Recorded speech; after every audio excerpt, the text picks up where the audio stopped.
السلام علیکم ورحمۃ اللہ وبرکاتہ۔ الحمد للہ رب العالمین والصلاة والسلام على سید الانبیاء والمرسلین محمد وآلہ واصحابہ اجمعین ومن تبعهم بإحسان إلى يوم الدين وعلى كل من دعا بدعوته واستنى بسنته واهتدى بهديه إلى يوم الدين أما بعد فأعوذ بالله من الشيطان الرجيم بسم الله الرحمن الرحيم اقرأ باسم ربك الذي خلق خلق الإنسان من علق اقرأ وربك الأكرم الذي علم بالقلم علم الإنسان ما لم يعلم۔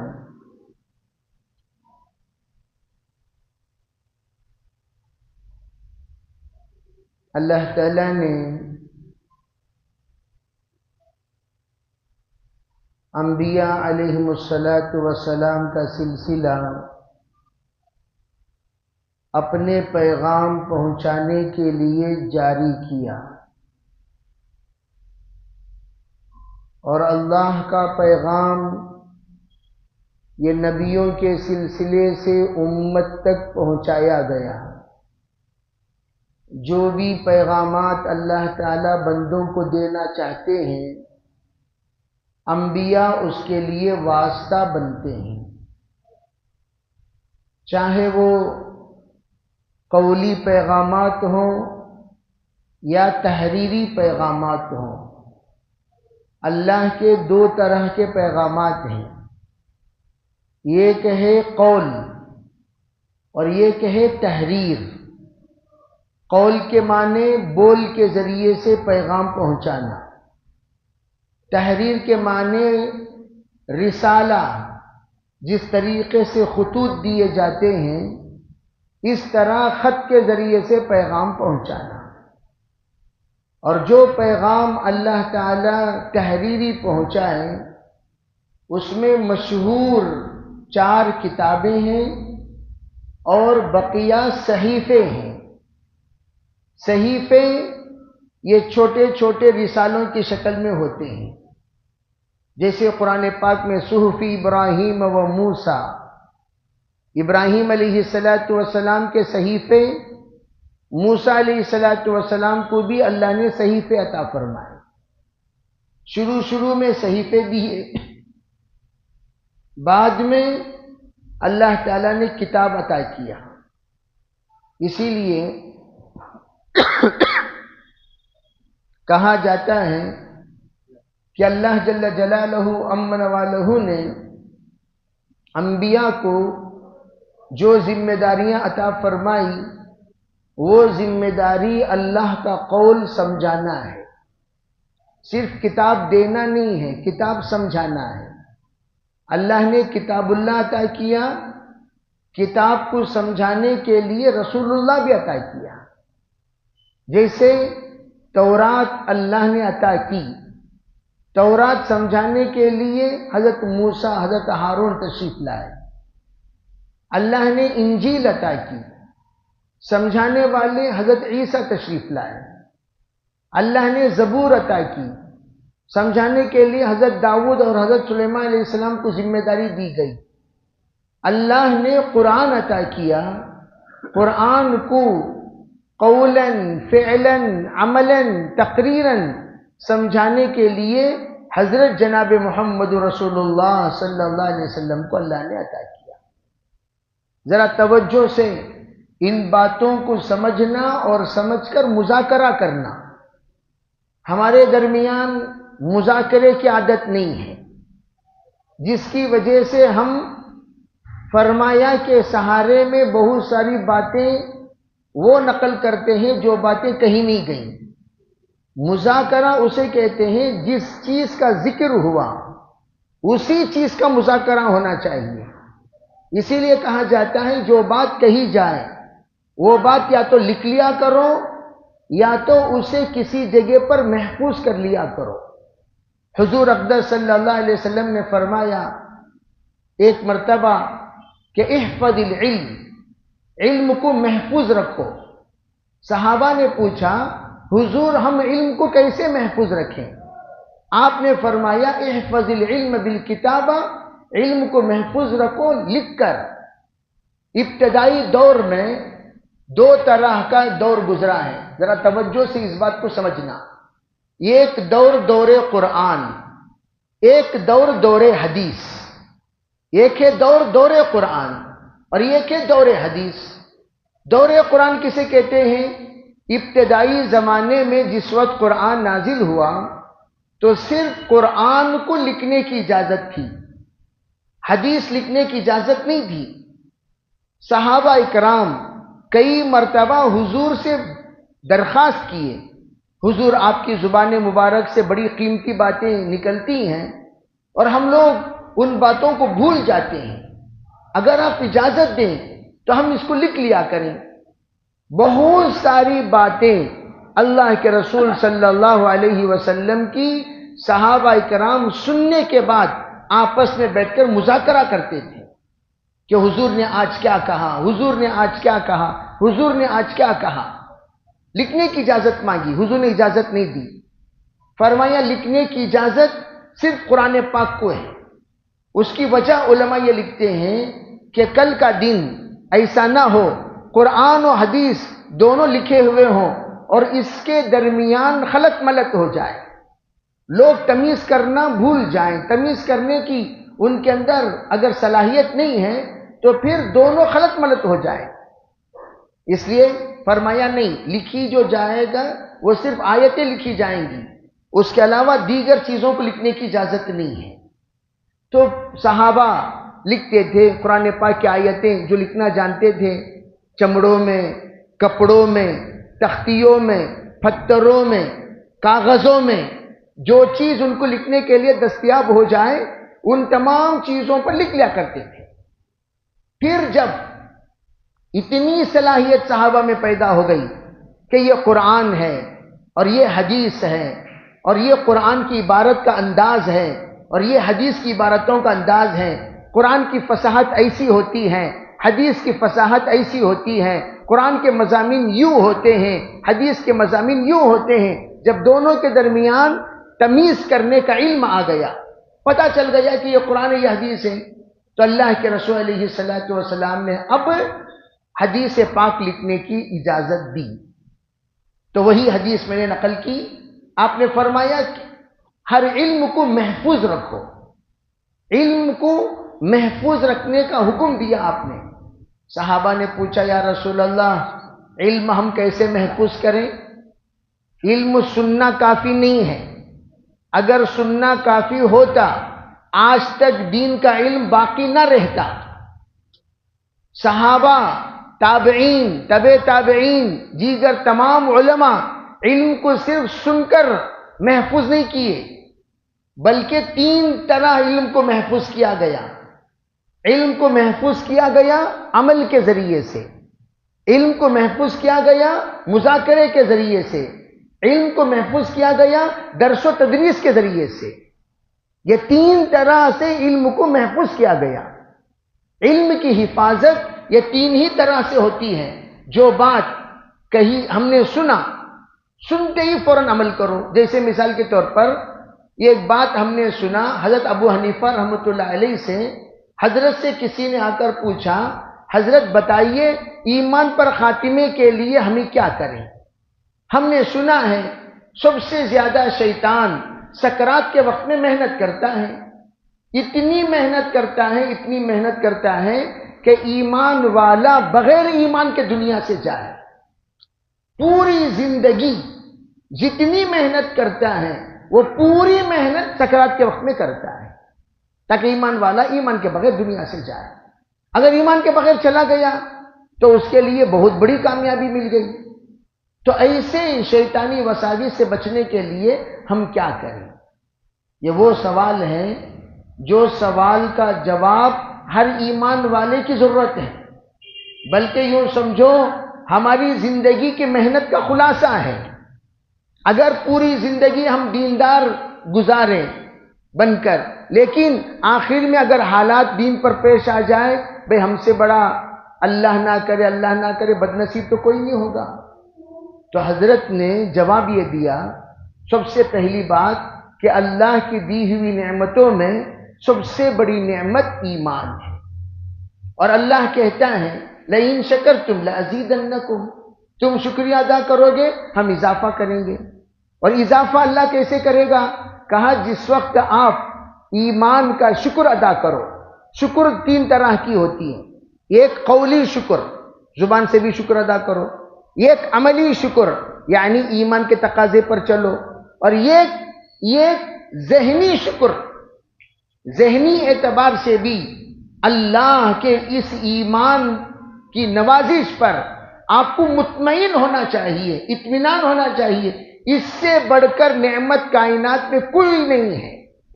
خالی قول فعل کافی نہیں ہے، ذہنی اعتبار سے بھی ہم ٹوٹلی اس بات پر بھرپور رہیں کہ اس سے بڑھ کر نعمت کائنات میں کوئی نعمت نہیں۔ تو یہ شکر ہے۔ تو اب کیا ہوا؟ فرمایا کہ جب شکر ادا کرو گے، ایمان کو اللہ اضافہ کرتے کرتے اس سطح پر پہنچا دے گا جس سطح پر شیطان کی شیطانیت نہیں پہنچ سکتی۔ ایک معیار ہے، اس معیار پر شیطان کی شیطانیت نہیں پہنچ سکتی۔ حضرت نے فرمایا دوسری بات یہ کہی کہ جب مغرب کی نماز ادا کرو، مغرب کے بعد 2 رکعت سنت جب پڑھو، تو پہلی رکعت میں فلق اور دوسری رکعت میں ناس پڑھا کرنا۔ سورہ ناس دوسری رکعت میں، پہلی رکعت میں فلق، اس کا اہتمام کرو۔ اور جو بندہ مغرب کی 2 رکعت سنتوں میں ان 2 سورتوں کا اہتمام کرتا ہے، اللہ اپنے ذمے ایمان پر خاتمے کی ذمہ داری لے لیتا ہے۔ زندگی بھر تو ہم ایمان کا کام تو کیے ہیں، لیکن یہ عمل تو ہمیں آج تک پتہ نہیں، آج کا سب سے بڑا تحفہ اور سب سے بڑے گفٹ پہلے دن حاضر ہونے والوں کے لیے یہی ہے کہ ہم 2 رکعت نماز مغرب کے بعد جب پڑھیں گے تو ان 2 رکعت سنتوں میں پہلی رکعت میں فلق، دوسری رکعت میں ناس کا اہتمام کریں۔ اب اس پر اگر اس علم کو باقی رکھنا ہو، عمل کرنا شروع کرو، زندگی میں نہیں بھولو گے کہ کون کہا، کس نے کہا، کس لیے کہا۔ تو علم کو بچانے کے لیے عمل کرنا چاہیے۔ نمبر 2، تکرار۔ جو علم ہم جانتے ہیں اسے بولتے رہو، بتاتے رہو۔ علم کے بخیل مت بنو۔ بھئی مالدار مال تقسیم کرے گا اور علم والا علم تقسیم کرے گا، ہر ایک کی سخاوت الگ الگ ہوتی ہے۔ اب علم والی کی سخاوت کیا؟ اس کے پاس جو علم کا خزانہ ہے اسے دوسروں تک دو، پہنچاؤ۔ مال ہے، مال دیجئے، حکمت ہے، حکمت دیجئے، دانائی ہے، دانائی دیجئے۔ آپ کو اللہ نے جو صلاحیت دی ہے وہ صلاحیت تقسیم کیجئے، یہ سخاوت ہے۔ تو ہم جتنی باتیں جانتے ہیں تو اتنی باتوں کا ہم تکرار کریں، دہرائیں۔ صحابہ اکرام کی ہی عادت تھی، پہلی بات جو جانتے تھے اس پر عمل کرتے تھے، اس لیے صحابہ اکرام حضور کی باتوں کو کبھی بھولتے نہیں تھے۔ حالانکہ صحابہ بڑے بھولے بھالے، جو سنتے تھے اس پر فوراً عمل کرتے تھے، اس لیے صحابہ اکرام کوئی بھی حضور کی بات بھولتے نہیں تھے، پہلی بات۔ دوسری بات، جتنا جانتے تھے وہ دوسروں کو پہنچاتے تھے، سب کے سب۔ ایک بھی صحابی آپ کو ایسے نہیں ملیں گے جو علمی مذاکرہ نہ کرتے ہوں۔ آپ سنے ہیں کہ صحابہ میں 2 طرح کے ہوتے تھے، یہ کھیتی باڑی میں کام کرتے اور یہ حضور کی خدمت میں حاضر رہتے۔ بھائی چارگی حضور نے کر دیا، جوڑی آپ نے بنا دی۔ جوڑی آپ نے اس لیے بنایا کہ حضور کی خدمت میں ایک رہے گا، یہ کمائے گا، اور وہ دوسرا ہفتہ یا دوسرے دن حضور کی خدمت میں رہیں گے اور دوسرے جا کر کمائیں گے۔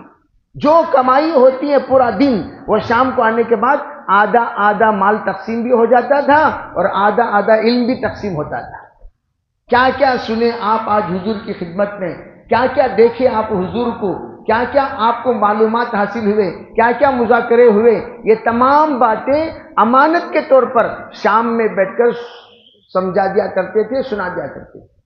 چنانچہ آج بھی مدارس میں تکرار دن بھر جو سنے ہیں، شام میں بیٹھ کر مغرب کے بعد طلبہ آپس میں تکرار کرتے ہیں۔ یہ صحابہ کی سنت ہے، یہ صحابہ کی سنت ہے۔ صحابہ دن بھر حضور سے جو سنے وہ شام کو بیٹھ کر تکرار کرتے تھے، کیا ہم نے استاد سے سنا۔ یہ تکرار صحابہ کی سنت۔ دو عمل۔ تیسرا عمل کیا ہوتا تھا؟ حضرات صحابہ جو کچھ سنتے تھے اسے لکھ لیا کرتے تھے، جو لکھنا جانتے تھے لکھ لیا کرتے تھے، لکھ کر اسے پڑھایا کرتے تھے، اپنے شاگرد کو دے دیا کرتے تھے، بھائی یہ کتاب آپ اپنے شاگردوں کو پڑھائیں۔ یہ ہمارے شاگرد ہیں مثلا، تو ان کے شاگرد، پھر ان کے شاگرد، جیسے کتاب صحابہ کے زمانے میں صحابہ کی لکھی ہوئی 36 حدیث کی کتابیں ہیں۔ کتنی؟ 36 حدیث کی کتابیں ہیں۔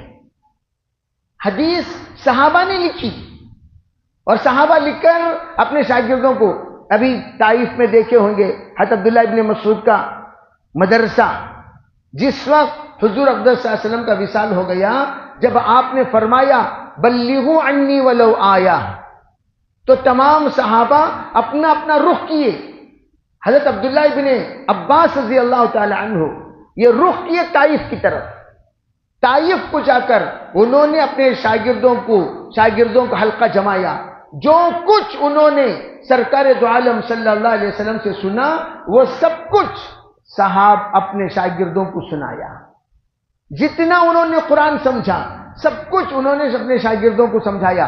آج بھی تفسیر ابن عباس رضی اللہ تعالیٰ عنہ کے نام سے کتاب موجود ہے۔ حضرت ابن عباس رضی اللہ تعالیٰ عنہ کی تفسیر ابن کثیر، تفسیروں میں سب سے اعلیٰ درجہ کی تفسیر۔ یہ کون سی تفسیر ہے؟ وہ تفسیر ہے جو خود قرآن پاک کی تفسیر حضور نے جو کی، قرآن پاک کی تفسیر صحابہ نے جو کی، قرآن پاک کی تفسیر تابعین نے جو کی، وہ تمام حدیثوں کو جمع کر دیا امام ابن کثیر نے، جس کا نام تفسیر ابن کثیر ہے، جس کو کہا جاتا ہے اصح التفاسیر فی التفاسیر، تفسیر ابن الکثیر۔ تمام تفسیروں میں سب سے زیادہ صحیح تفسیر وہ کون سی؟ تفسیر ابن کثیر ہے۔ کہتے ہیں کیوں؟ اس لیے کہ وہ ڈائریکٹ حضور کی باتیں، ڈائریکٹ صحابہ کی باتیں، ڈائریکٹ تابعین کی باتیں، تفسیر ابن کثیر۔ تو میں عرض کر رہا ہوں حضور علیہ السلام نے بعد میں حدیث لکھنے کی اجازت دی تھی، حدیث لکھو۔ تو حضرت عبداللہ ابن حضرت معاذ فرماتے ہیں، حضرت عمرو بن العاص فرماتے ہیں، حضور علیہ السلام نے فرمایا اکتب العلم، علم لکھو۔ فرمایا حضور علم لکھیں جبکہ آپ کی زبان سے کبھی کبھار کچھ مذاق سے بھی باتیں نکل جاتی ہیں، وہ بھی لکھیں۔ تو حضور علیہ السلام نے اشارہ فرمایا اپنی زبان کی جانب، اپنے منہ مبارک کی جانب، فرمایا لا یخرج من ھذا الا الحق، اس زبان سے جو بھی نکلے وہ حق ہی حق ہے۔ کبھی بھی نکلے، مذاق میں نکلے، خلوت میں نکلے، جلوت میں نکلے، اپنوں میں نکلے، پرائیوں میں نکلے، جس حال میں نکلے جو بھی اس زبان سے نکلے وہ حق ہی حق ہے، حق ہی اللہ اس زبان سے نکالے گا۔ تو پوری باتیں جو بھی زبان سے نکلتی ہیں سب لکھو۔ ایک مرتبہ پورے صحابہ جمع ہوئے حضور کی خدمت میں، عرض کیا حضور آپ کی ارشادات بہت ہیں، آپ کی دعائیں بہت ہیں، اور ہم تو ان پڑھ ہیں، ہم تو ان پڑھ ہیں، ان پڑھوں کو تو وہ تمام دعائیں یاد نہیں ہیں۔ صحابہ اتنے بھولے بھالے تھے، صحابہ کہتے تھے نحن اہل البادیہ، ہم تو دیہاتی لوگ ہیں، لا نعرف الشہر، ہم اتنے بھولے بھالے ہیں مہینہ کس کو کہتے ہیں نہیں جانتے، مہینہ کس کو کہتے نہیں جانتے۔ تو ہم اتنا جانتے ہیں الشہر ھذا وھذا وھذا، مہینہ کہتے ہیں اتنے دن، اتنے دن، اتنے دن کا نام، یعنی اشارہ کرتے تھے اپنے ہاتھوں سے 10 دن 10 دن 10 دن، کتنے دن ہو گئے بھائی؟ بس اتنے دن کا نام مہینہ ہے، اتنا ہم جانتے تھے. اور اتنے بھولے بھالے کھانا کھاتے ہوئے اپنے بازوؤں کو دیکھ لیا کرتے تھے، اور ابھی طاقت بڑی کہ نہیں بڑی. حالانکہ ابھی کھانا کھا رہے ہیں، کھانا کھاتی طاقت بڑھ جاتی کیوں بھائی؟ اور کھا رہے ہیں اور طاقت دیکھ لیتے تھے، ہمارے بازوؤں میں کچھ اضافہ ہوا کہ نہیں ہوا، کچھ طاقت بڑی کہ نہیں بڑی. جیسے چھوٹے چھوٹے بچے یوں کر کر دیکھ لیتے، نہیں دیکھ لیتے. صحابہ بھی اسی طرح بھولے بھالے دیکھ لیا کرتے تھے بازو میں اضافہ ہوا کہ نہیں ہوا. تو وہ صحابہ حضور علیہ السلام سے پوچھا، حضور آپ کی دعائیں بہت ہمیں یاد نہیں رہتی، کچھ کیا کریں؟ حضور نے ایک جامع دعا سکھائی. میں اس لیے عرض کرنا چاہتا ہوں کس طرح سیکھنے کا جذبہ تھا، سیکھنے کا جذبہ. پوچھا سوال. علماء کہتے ہیں جو دین ہمیں ملا ہے آدھا دین سوالات سے ملا. کسے ملا؟ اور وہ سوال ہی کرنا ہم چھوڑ دیے. کسے کرتے ہیں سوال بولو؟ وہ الگ چیز، پیسوں کا سوال وہ تو سب کرتے رہتے ہیں، پیسے دو بھی، پیسے دو بھی، پیسے دو بھی. وہ سوال تو عیب والا سوال ہے. وہ سوال نہیں، اس کو بھیک کہتے ہیں، اس کو مانگنا کہتے ہیں. اسے سوال نہیں کہتے، مانگنا. سوال کسے کہتے ہیں؟ علم حاصل کرنا. حضرت شیخ الحدیث زکریا صاحب رحمۃ اللہ علیہ فرمایا کرتے تھے، ارے بھائی علم تو یہ خزانہ ہے، اور جو عالم علماء جو ہوتے ہیں، استاد جو ہوتے ہیں، وہ اس خزانے کے ایک مرکز ہوتے ہیں، اس منبع ہوتے ہیں. اور آپ ٹینکی سے پانی نکالنے کے لیے نل لگاتے ہو، اور نل لگا کر اس میں نل جتنا گھماؤ گے اتنا پانی نکلے گا، جتنا برتن آگے بڑھو گے اتنا تم پانی سے مستفیض ہو گے. اگر نل تو کھول دیا، برتن دور ہے، اگر کوئی شکایت کرے کیا بھی صبح سے لے کر شام تک نل کھلا ہوا ہے، برتن رکھا ہوا ہے، پانی ہی نہیں بھرا، پانی آ رہا ہے پانی ہی نہیں بھرا، تو کیا بولیں گے؟ برتن کہاں رکھے ہوئے ہیں؟ نہیں، برتن وہاں نل یہاں نہیں. برتن نل کے نیچے رکھو تو برابر برتن نل سے نکلنے والا پانی برتن کو بھر دے گا، چاہے وہ ٹپکے. ہمارے یہاں پانی ٹپک رہا ہے تو میں کبھی بالٹی رکھتا ہوں رات کو. میں جب صبح اٹھتا ہوں تو دیکھتا ہوں آدھی بالٹی بھری ہوئی ہے، روزانہ آدھی بالٹی بھری ہوئی ہے، ٹپک رہا ہے پانی، صرف ڈراپس، قطرہ قطرہ، اندک بہم شود بسیار، دانا دانا غلہ میں شود، قطرہ قطرہ سمندر میں شود. یہ کہا قطرہ قطرہ. میں کہتا ہوں بھائی ذرا ذرا علم حاصل کرو. بڑے مبارک ہو آپ حضرات کہ آپ نے علمی مجلس کا سوچا. علمی مجلس مہینے میں ایک مرتبہ، وہ مجلس جو مجلس حضور ہر دن لگایا کرتے تھے. ہر دن حضور ہر دن لگایا کرتے تھے.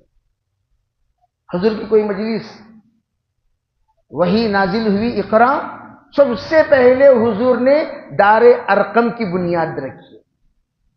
پوچھا صحابہ سے، ارے بھائی ہم بیٹھ کر سیکھنے کے لیے کوئی مکان چاہیے. فوراً حضرت ارقم تیار ہوئے، کہنے لگے حضرت میرا مکان تیار ہے، میرا مکان تیار ہے. سرکار دو عالم صلی اللہ علیہ وسلم اس مکان میں سب سے پہلا مدرسے کی بنیاد رکھی. اور سمجھایا کسے؟ بچوں کو نہیں، بڑوں کو. اور حضور علیہ الصلوۃ والسلام کا پہلا پیغام، اللہ کو پہلے سمجھاؤ. اللہ کون ہے؟ اقرا بسم ربک الذی خلق، اللہ کو سمجھاؤ. اور صحابہ اکرام کو ایک عجیب دلچسپی پڑھنے پڑھانے کا، عجیب ذوق سیکھنے سکھانے کا، اتنا شوق اتنا ذوق. صحابہ اکرام اس ذوق میں حضرت علی جیسی شخصیت جن کو اللہ کے رسول اگر مدینۃ العلم ہے، انا مدینۃ العلم وعلی بابھا، میں علم کا شہر ہوں، علی اس کا دروازہ ہے۔ آپ اندازہ لگاؤ حضرت علی کو اللہ کتنا علم دیا ہوگا، علوم و حکمت کے ایک عجیب منبع تھے حضرت علی رضی اللہ تعالی عنہ۔ حضرت ابو بکر اور حضرت عمر رضی اللہ عنہما ایک مرتبہ عرض کرنے لگے، حضرت علی کو مشورہ میں لیتے تھے ہمیشہ، اور حضرت ابو بکر و عمر کے ساتھ حضرت علی بیٹھتے تھے، بہت سارے مسائل کا حل حضرت علی بتاتے تھے ان کو۔ ایک مرتبہ حضرت عمر نے کہا مذاق میں، حضرت علی کا قد چھوٹا تھا، حضرت ابو بکر و عمر لمبے تھے، تو فرمانے لگے کہ نحن لنا، ہم تو لنا کی طرح ہیں۔ لنا کے معنی ہم، یہ ہمارے لیے جیسا کہا جاتا ہے نہیں، تو یہ لنا لام نون الف، لام نون الف، ادھر لام ادھر نون، درمیان میں کون؟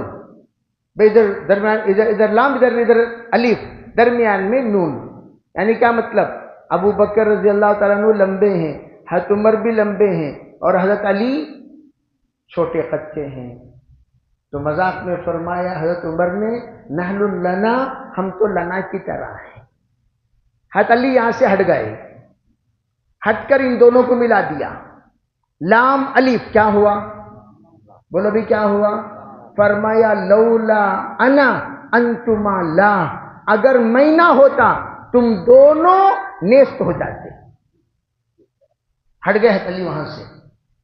حضرت عمر نے فوراً کہا اللہ اکبر، دیکھیے اقرار اسے کہتے ہیں، غصے میں نہیں، ناراض نہیں، حقیقت میں یوں کہا لولا علی لہلک عمر، کہا اگر علی نہ ہوتے عمر ہلاک ہو جاتا۔ آپ اندازہ لگاؤ کیسی محبت، کس سے سیکھ رہے ہیں؟ حضرت ابو بکر جیسی ہستی، حضرت عمر جیسی ہستی کس کے پاس سیکھ رہے ہیں؟ حضرت علی کے پاس، اور وہ علی جو شیخین کے استاد ہیں۔ کس کے استاد؟ حضرت ابو بکر و عمر کو شیخین بولتے ہیں۔ کیا بولتے ہیں؟ شیخین۔ شیخین صحابہ میں جب کہا جائے تو حضرت ابو بکر و عمر مراد لیے جاتے ہیں، شیخین کہا جاتا ہے۔ شیخین یہ کہتے ہیں کہ اگر ایک مرتبہ کہنے لگے حضرت علی رضی اللہ تعالیٰ عنہ، اگر کسی نے مجھے ایک حرف سکھایا میں اس کا غلام ہوں، چاہے وہ مجھے زندگی بھر غلام بنا کر رکھے یا آزاد کر دے۔ کون فرما رہے ہیں؟ حضرت علی، جو علم کا دروازہ ہے۔ آپ اندازہ لگائیے، علم کے لیے خامخواہ ہم صحابہ نے یہ فرمایا، صحابہ نے اگر سیکھے ہوئے نہ ہوتے تو ہم ان کے اقوال بیان کرتے۔ حضرت یوسف رحمہ اللہ نے جس وقت حیات الصحابہ تحریر فرمائی، حضرت نے فرمایا صحابہ کے نقش قدم پر چلو، اسی میں تمہاری کامیابی ہے۔ کیا مطلب؟ نقش قدم پر چلنے کا مطلب ہر اعتبار سے نقش قدم، کیسے سیکھتے تھے، کیسے سمجھتے تھے، کیسے قربانی دیتے تھے، کیسے صحابہ کرام عمل کر۔ دیکھیے صحابہ کرام رضی اللہ تعالی مجمعین سب سے پہلے قرآن پاک کے ترجمان ہیں۔ ذرا توجہ سے میری بات سمجھنا، میں جو نقطہ بیان کرنا چاہتا ہوں ذرا توجہ سے سمجھنا۔ ایک بڑا مجمع صحابہ کرام کو نعوذ باللہ من ذالک حضور کے درمیان سے ہٹانا چاہتا ہے۔ کس کے درمیان سے؟ ان سے بڑا احمق الوجود کائنات میں کوئی نہیں۔ میں پوچھتا ہوں یہ قرآن جو ہمیں ملا، اس قرآن کو قرآن کس نے بتایا؟ یہ قرآن پاک ہے، کس نے بتایا؟ حضور نے بتایا۔ حضور علیہ السلام نے بتایا تبھی تو پتا چلا۔ میں یہ پوچھنا چاہتا ہوں حضور نے بتایا، یہ کس نے بتایا؟ بولو بھائی کس نے بتایا؟ کس نے بتایا؟ صحابہ نے بتایا. بھئی یہ تو اوپنلی بات ہے، اس میں کوئی سوچنے کی بات ہی نہیں. صحابہ نے بتایا کہ یہ قرآن ہے. صحابہ کو کس نے بتایا؟ حضور نے بتایا. تو حضور علیہ الصلوۃ والسلام نے صحابہ کو بتایا، صحابہ نے اپنے شاگردوں کو بتایا، انہوں نے اپنے شاگردوں کو چلتے چلتے چلتے چلتے ہم تک پہنچا. اس قرآن کے قرآن ہونے میں کسی کو شک ہے؟ اگر کوئی نعوذ باللہ اعتماد جسے کہتے ہیں، صحابہ پر اعتماد نہ کریں، صحابہ پر اعتماد نہ کریں. دیکھو روایت میں کون سی روایت کون سے صحابی نقل کرے ہے، ٹھیک، توجہ سے بات سمجھنا. کون سی روایت کون سی صحابی نقل کرے ہے؟ آیتوں میں ہے کیا؟ آیتوں میں ہے کیا بھائی؟ ہیں. کون سی آیت کون سے صحابی نقل کرے ہیں؟ چند آیتوں کے بارے میں ہے، پوری آیتوں کے بارے میں نہیں ہے. توجہ سمجھو. تو اس کا مطلب کیا؟ اشارے سے حضور نے سمجھا دیا جب تک پورے صحابہ پر اعتماد نہیں کرو گے قرآن پاک پر اعتماد نہیں کر سکتے. پورے صحابہ پر کرو، پورے اصحابی کلہم عدول، یہ سند ہے، سند. پورے صحابہ پر اعتماد کرو، تب جا کر تم کس پر اعتماد کرو گے. ورنہ تم سے پوچھا جائے حضرت امیر معاویہ، جیسے آج کل لوگ حضرت امیر معاویہ پر نعوذ باللہ من ذالک انگلی اٹھاتے ہیں، ذرا آپ ان سے پوچھئے حضرت امیر معاویہ پر اگر تمہیں اعتماد نہیں ہے تو حضرت امیر معاویہ کے نقل کردہ آیتیں پر اعتماد ہے کہ نہیں ہے؟ حضرت امیر معاویہ کاتبین وحی میں سے ہیں. حضرت امیر معاویہ 10 آیتیں لکھیں جس کا علم صرف حضور اور امیر معاویہ کے درمیان تھا. حضرت امیر معاویہ نے بہت سارے آیتوں کے راوی ہیں. اگر آپ امیر معاویہ پر انگلی اٹھاتے ہیں تو حضرت امیر معاویہ کی آیتوں کے بارے میں کیا کہو گے؟ اللہ کے رسول علیہ السلام نے یہ حکمتاً بتا دی، میرے پورے صحابہ پر اعتماد کرو.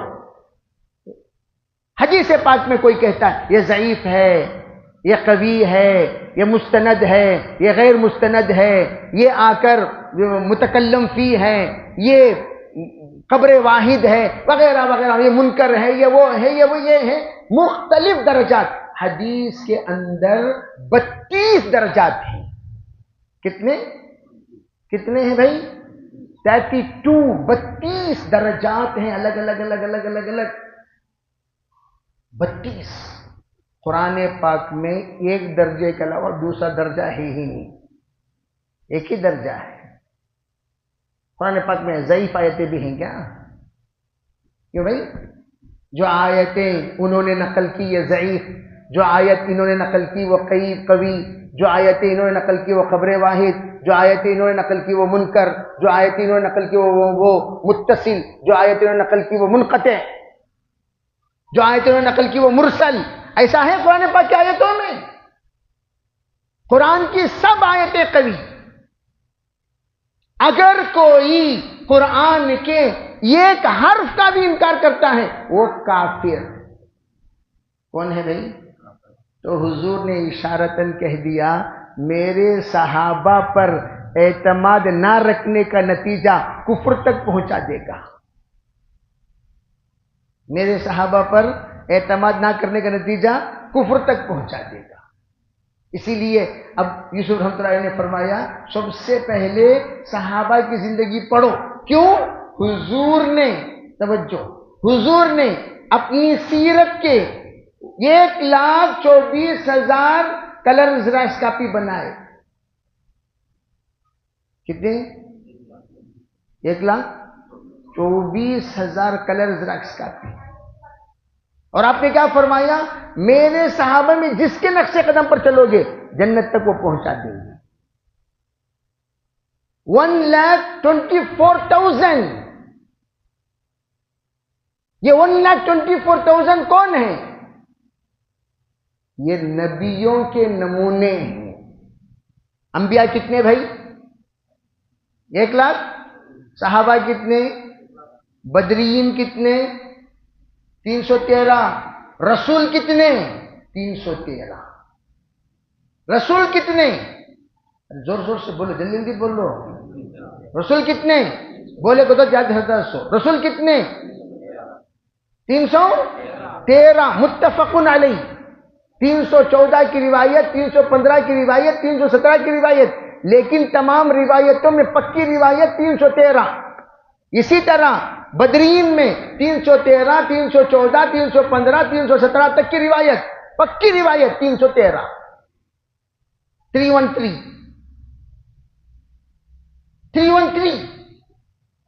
تو جس طرح صحابہ 1,24,000، یہ اتفاق اللہ کی طرف سے.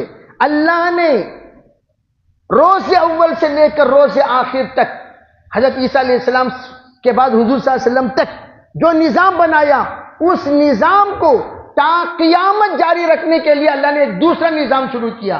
ایک نظام حضور تک، ایک نظام حضور سے لے کر قیامت تک. حضور تک کا نظام 1,24,000 نبیوں کا، حضور سے لے کر قیامت تک کا نظام 1,24,000 صحابہ کا. حضور تک کا نظام 313 رسولوں کا، اور حضور سے لے کر قیامت تک کا نظام 313 بدرین کا. اسی لیے کہا بدریوں کے تمام گناہ معاف، ان کے بارے میں اف بھی نہ کہنا. ان کے حوالے سے تم دعا کرو گے، اللہ دعا قبول کرے گا. بدری وہ ہیں، بدری وہ ہیں من اراد ان ينظر الى خلیل اللہ. حضور علیہ السلام نے جو کچھ 1,24,000 نبیوں کے صفات اپنے اندر جمع کیے، حسن یوسف، دم عیسیٰ، ید بیضا داری، آنچ خوباں ہما دارن تو تنہا داری، ایک کے اندر تمام نبیوں کی صفات کا مجموعہ حضور علیہ السلام ہے. حضور نے 1,24,000 نبیوں کی صفات کو جو اپنے اندر جمع کیا، ان سب کو 1,24,000 صحابہ میں منتقل کر دیا. انما انا قاسم، انما انا، مجھے اللہ نے تقسیم کرنے کے لیے بھیجا ہے. دینے والا کون؟ 1,24,000 نبیوں کی صفات کس نے دیے مجھے؟ ارے بولو بھائی کس نے دیے؟ اور میں نے اسی کے حکم سے کس کو دیا؟ 1,00,000. ارے بھائی 1,24,000 رکھنا کو تو 1,24,000 ہونا کہ نہیں ہونا؟ ایک کے اندر دو رکھ سکتے ہیں کیا جی؟ ایک دل میں ایک، ایک دل میں ایک، ایک دل میں ایک، ایک دل میں ایک. تو اسی طرح فرمایا من اراد ان ينظر الى خلیل اللہ فعلیہ ان ينظر الى ابی بکر. جو کوئی حضرت ابراہیم کو دیکھنا چاہے وہ ابو بکر کو دیکھ لے. جو کوئی حضرت موسیٰ کو دیکھنا چاہے وہ عمر کو دیکھ لے. صفات حضور نے بیان فرمایا. کیا پتا چلا؟ تمام نبیوں کی صفات کو اللہ کے رسول نے صحابہ منتقل کر دیا. اور صحابہ وہ سب کے سب کھڑے. جس طرح نبیوں میں سے کسی ایک نبی کو نہیں نکال سکتے، توجہ، صحابہ میں سے کسی ایک صحابی کو نہیں نکال سکتے. آمنت باللہ وملائکتہ، فرشتوں میں سے کسی کو نکال سکتے ہیں. وکتبہ، کتابوں میں سے کسی کو نکال سکتے ہیں. ورسلہ، رسولوں میں سے کسی کو نکال سکتے ہیں. ارے بولو بھائی، کسی ایک کو نکال سکتے ہیں. اسی طرح صحابی میں کسی ایک کو نکال. عجیب بات قاری محمد طیب صاحب علیہ الرحمہ نے فرمائی. یوں کہا صحابہ سے جو بھول چوک غلطیاں نظر آتی ہیں انہوں نے کیا نہیں، اللہ نے کرایا. انہوں نے یہ آیت نازل کرنا کیسے نازل کریں گے؟ ارے بھائی حدود کی آیت نازل کرنا، قصاص کی آیت نازل کرنا کیسے اللہ نازل کرے گا؟ واقعہ پیش آئے گا تبھی تو نازل کرے گا. تو واقعہ پیش آنا کہاں سے طے ہے؟ لوح محفوظ میں جس وقت اللہ نے اس آیت کو محفوظ کیا اسی وقت طے کر دیا اس آیت کا شان نزول بھی یہی ہوگا. اسے کہتے ہیں مکہ اور مدینہ کو ارض القرآن. کیا بولتے ہیں؟ ارض یہ قرآن کی زمین ہے. یہ قرآن کی زمین. اس زمین میں کچھ بیج ہیں، وہ بیج سے آیتیں نکلیں گی. وہ واقعہ پیش آنا اللہ کی طرف سے طے ہے.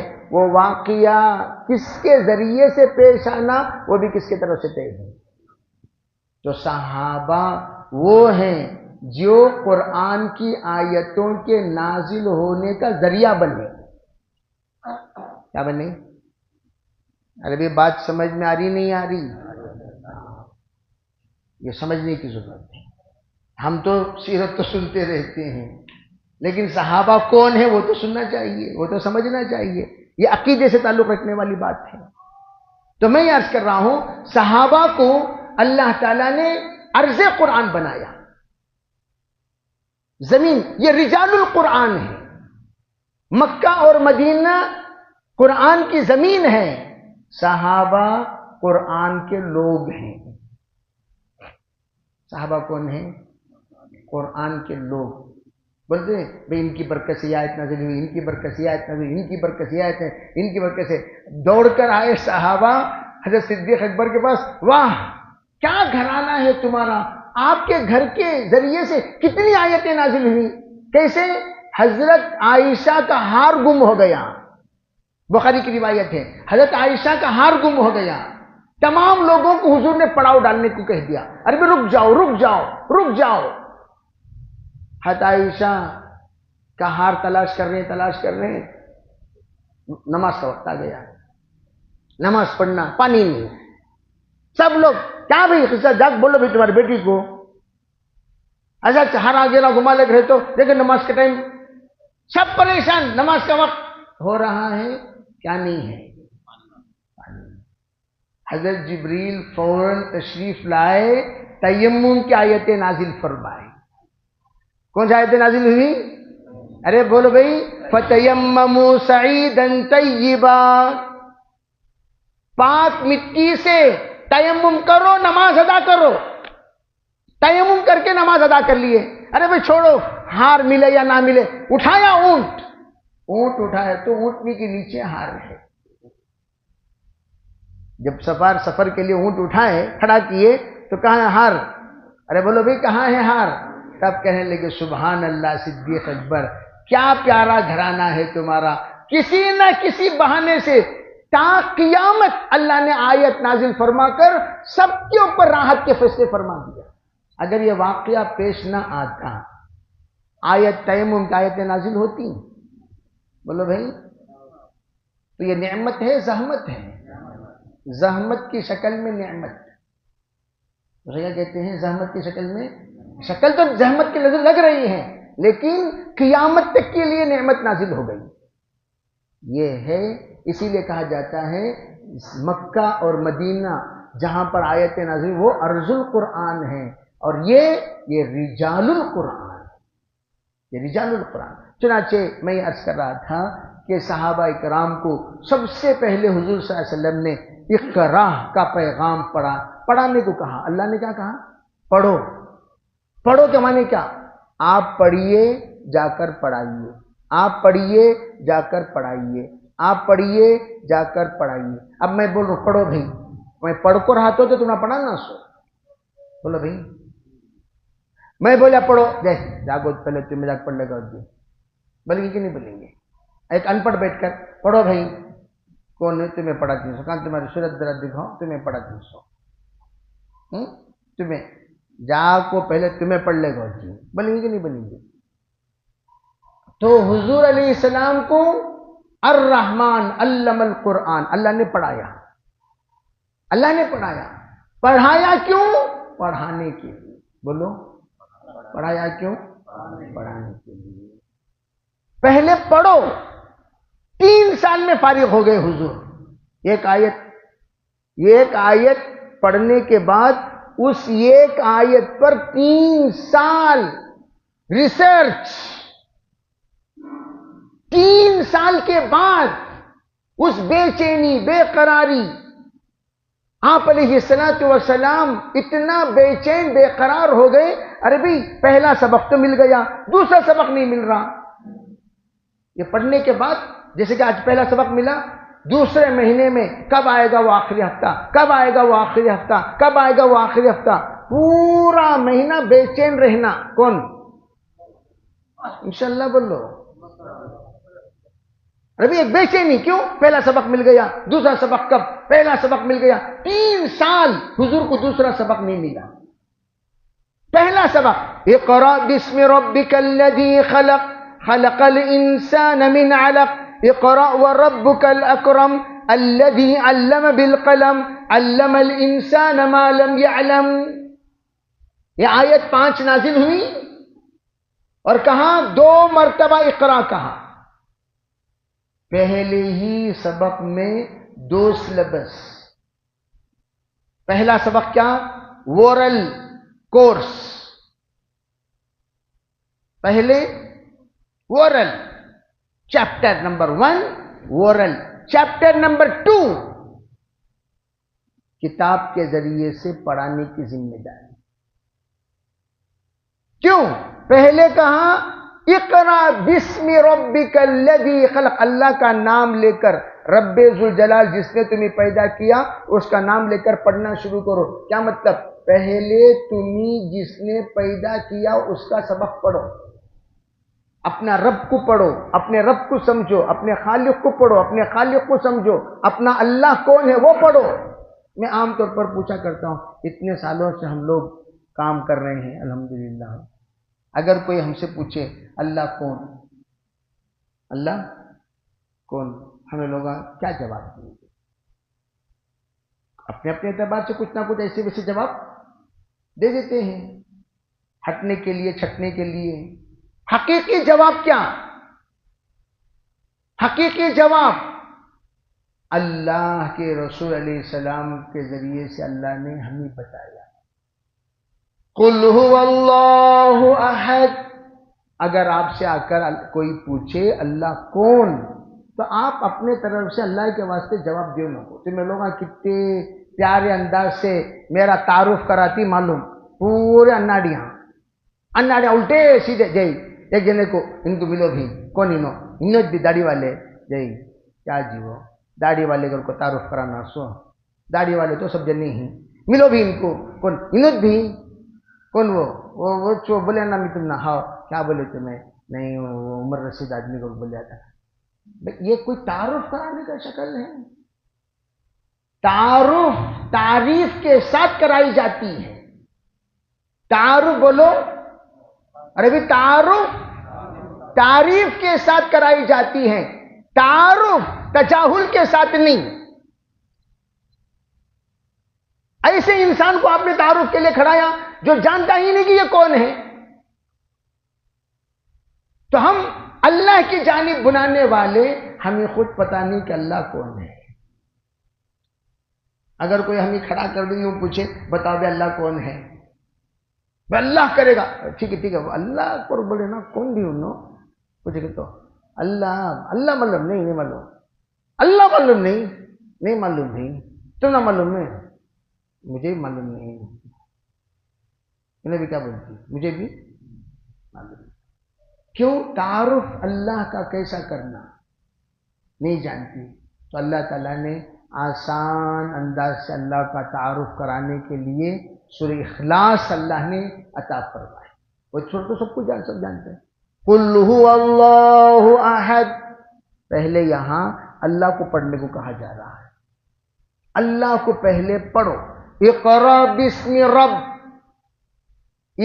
اقرا بسم ربک الذی خلق، پہلے تم اس رب کا نام لے کر پڑھنا شروع کرو جس نے تمہیں پیدا کیا۔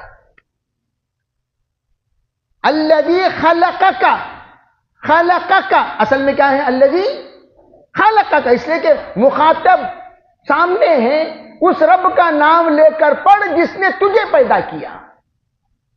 الذی خلقک، اب اللہ نے جو مجھے پیدا کیا اس کا نام تو لے کر پڑھ رہا ہوں، وہ کون نہیں معلوم، اس لیے حضور نے سمجھایا قل هو اللہ احد، اللہ